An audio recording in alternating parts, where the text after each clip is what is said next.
কবিতাৰ শিৰোনাম দিনলিপি। কবি অনুভৱ তুলসী। দিনলিপি।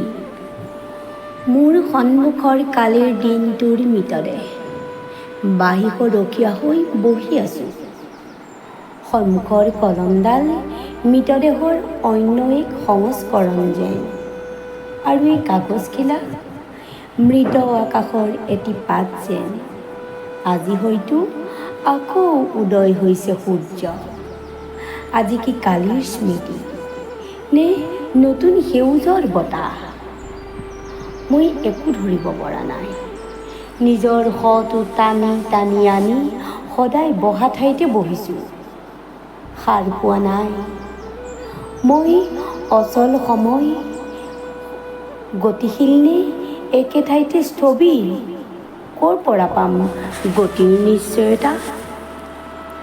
কাৰ প্ৰাণ আছে জনাৰ উপায় কি? সন্মুখৰ চাহকাপৰ হাতবাউলীক মই বিশ্বাস কৰিব পৰা নাই।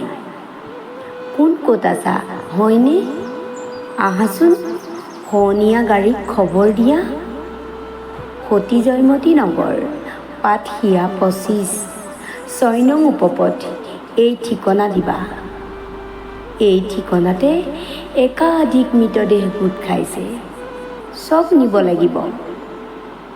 গা ধুবলৈ গ'লোঁ, চেম্পু কৰিলোঁ, গোটেই গাত চাবোন সানিলোঁ, শ্বাৱাৰ খুলি নিজকে ভালকৈ পখালিলোঁ। যদিও একোতেই মোৰ গাৰ পৰা মৃতদেহৰ গোন্ধটো গুচাব নোৱাৰিলোঁ।